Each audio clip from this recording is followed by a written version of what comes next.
values of Roosevelt Kainta. So ayan na nga guys, bago natin simulan yung ating vlog, explain ko lang sa inyo, bibigyan ko kayo ng simpleng heads up. Dito pala sa video namin ay ipapakita dito ni Miss Kilantang kung ano yung mga pinagdaanan o yung mga experiences namin dito sa school na to. And ito rin ay patungkol dun sa mga unang sinabi ni Miss Gayapa. So, panoorin natin.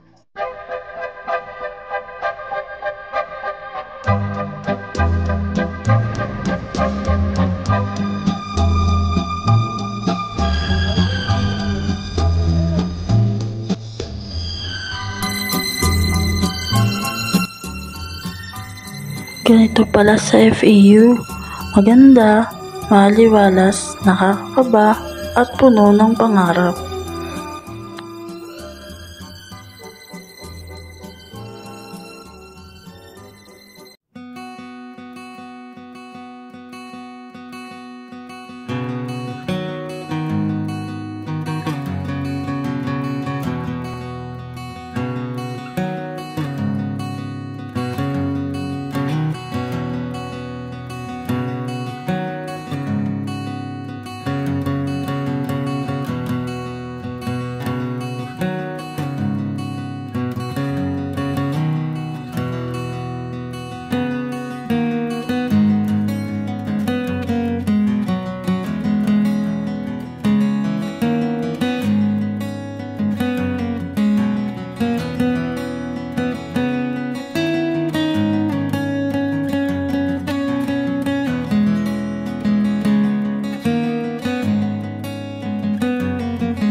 Sa first scene ay tungkol sa pagiging matapang.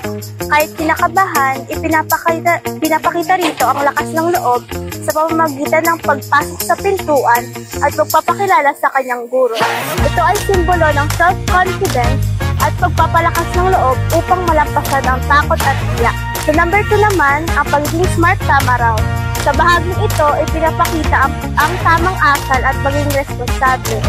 Ang pagbati sa guro sa tamang paraan ay nagpapakita ng respeto. Sa kasabay nito, ang pagtama ng mali gawin tulad ng pagtapot sa maling lugar ay nagpapakita ng malasakit at pagiging mabuting huwaran sa kapwa.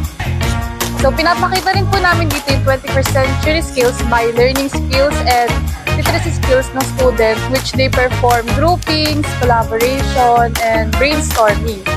And we also include their life skills by pinapakita namin din na she's pressure in academic while she's facing personal problems.